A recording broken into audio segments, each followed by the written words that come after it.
invite our next debutant to come forward, Mr. James Cushing, with the Congress of Union Retirees of Canada.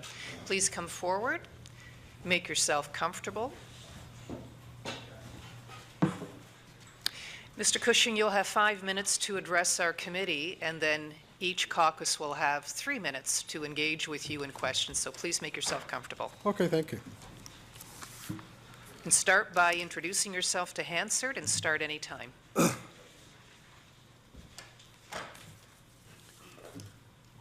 Hello, my name is James Cushing, and I thank the committee for allowing me an opportunity to present a deputation. I am an executive committee member for the Congress of Union Retirees of Canada and also OPSU's Retirees Division. And the membership that I represent has a wide variety of different types of fixed income pensions who need assurances on essential services like hydro that it can be maintained at a sustainable rate. When we look at the overall retiree landscape, only 20% of retirees have company pensions and can ill afford any increases whatsoever. When reading Bill 132, the 25% rate cut that is proposed, from what I can glean from it, will be folded into the OPG bank to be collected at a later date when the clean energy adjustment will be implemented. The bill seems to do a great job of protecting shareholders and investors at the expense of the consumer. Any burden of loss will be on taxpayers, with all profits going to the 60% shareholders. So obviously this has increased the anxieties of my membership and retirees generally across Ontario. And I think when we look at it, and I think it was mentioned before as well, when we look at the adjustments that come out, rural Ontario will be hit the hardest in respect to that. And a large number of our members have advised us from the rural areas that they rely on electricity for heating their homes. Their month's bills, in some cases, are well over $700. I guess one of the things we need to ask, because it doesn't seem to be too clear in respect to, and I noticed they were talking about in the previous speaker, in respect to what the government will do for low-income or fixed-income people when the burden comes with the clawback of the 25%.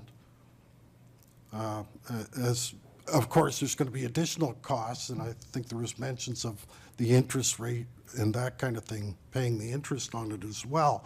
So you can have an additional burden put on, especially rural areas. I think rural areas and people, as I say, of fixed income trying to stay in their homes. And I think this may push them over the edge. It isn't even clear what the interest will be from the OPG bank to the consumers, but I did hear it mentioned, so there must be some data out there that I didn't have time to glean. But they will have to pay back the proposed 25% savings plus that. And the burden later on will be for greater than the savings consumers will receive now. In conclusion, a publicly owned utility that 60% has been sold off to the private sector will have considerably less revenues going back to the public interest. The investors win, the public, and particularly seniors, will lose out with Bill 132. Thank you. Thank you very much, Mr. Cushing. Our first questions for you come from our Liberal side. Mr. Delaney. Thank you very much, Chair, and thank you very much for your very interesting presentation. Just out of curiosity, from which pension funds do your members principally benefit or draw upon? Actually, they come from all walks of pension life, basically. If you're talking about the Canadian level, these are unionized employees from all different types of unions. So there's varying degrees. Within OPSU, we have, of course, the broader public service, which can have targeted pensions, they can have no pensions whatsoever to some degree, and then you have, of course, the OPS government pensions for probably about 44,000 of our members. So one of the comments made from time to time by a lot of our public sector pension fund managers is that there's not a lot in Ontario in which to invest their money. And in this case, is it not reasonable to assume that a lot of the dividend income that you spoke of would actually be returns to retirees, as many of such a broadly held, publicly traded entity would rest in the hands of pension funds whose revenue flows directly benefit your members? Well, I think you could say that to some of the bigger pensions, not so much the bulk of our membership. The bulk of our membership is not going to be in that kind of pension plan. So when you're talking about some of the bigger ones, yes, that may be the case, that there would be investments that are, that our pensions may put forward. Would the 25% reduction in electricity prices assist with retirees beginning this summer? Is this? Well, presuming the passage of the bill, this summer electricity rates for residential and small business users would come down by 25%. Would that be helpful?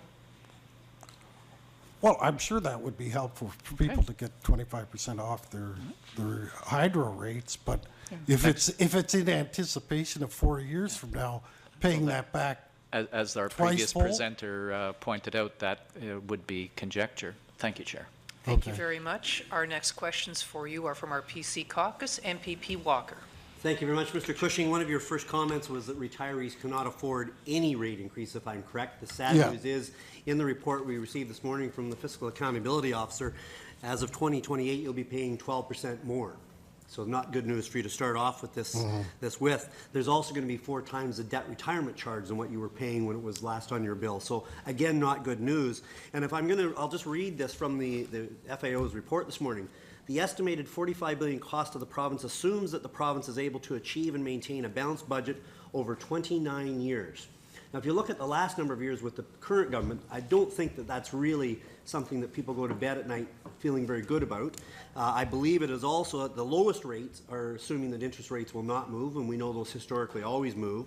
So he also projected that this could balloon to $93 billion that it could be costing you as a taxpayer. Whether they call you a ratepayer or a taxpayer doesn't really matter. I think you still pay the same amount no matter which handle they give you.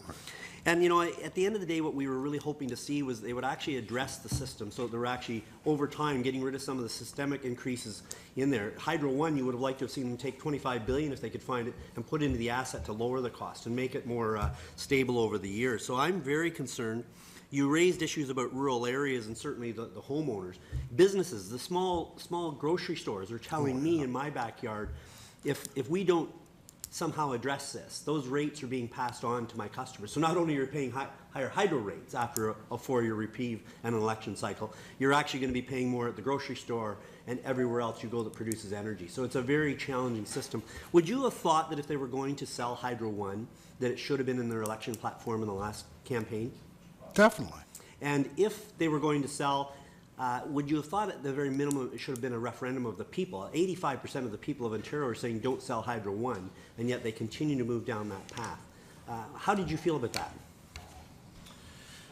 Well, I'm obviously quite upset.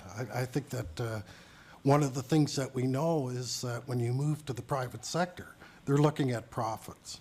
This, as far as I'm concerned, is an essential service to the public in Ontario, and I don't think it should have been farmed out to the private sector to create profits for people outside of the taxpayer. I mean, so as a taxpayer, are you concerned that you're going to get a little bit of a relief, not necessarily savings, because if you take your credit card and you just move it out for 4 years and don't pay it, are you really saving anything at the end of the day? No, I'm losing big time, and that's a real concern. That's a real concern. I mean, you know, you're not. It's not worth it to take that 25% if it's going to double the price in 4 years, is it? Exactly, and especially if your bill has gone up between 200 and 400%, the 25 isn't really cutting it. Yeah, that's right. And you still got we've got the indexing to inflation as well. That's Thank going to you, continue. and that's time. And our final questions for you are from MPP Tabbins. Thank you, Chair. Mr. Cushing, thank you very much for being here today. Just as a note, the Financial Accountability Officer this morning made his report based on Ministry of Energy documentation, and I assume documents from Cabinet, showing that indeed 4 years from now, based on the Liberals' own plans, prices will start to raise almost 7% a year until we hit a point where they're 12% higher than they are today. Are most of your members aware that they're only getting short-term relief from this plan? They are becoming aware, yes. And how do they feel about the fact they're going to get a reduction for a brief time and a much higher bill for a long time? It's creating a lot of anxiety for people. People are really concerned about, you know, a lot of people are saying to me, this is going to be the crunch. This is going to be what pushes me over in not being able to sustain my house. I'll probably have to sell my house. There'll be all kinds of ramifications in that respect. And I think you raise a good point. In consumers, too, the price of consumer goods will go up, especially in rural areas. It's going to be extremely difficult for them to survive with all that pressure coming to bear financially for them. Okay. You've actually covered the question that I needed answered. I thank you again for coming this afternoon. I appreciate it a lot. Thank you, Thank Chair. you for hearing me. Thank you very much, Mr. Cushing, for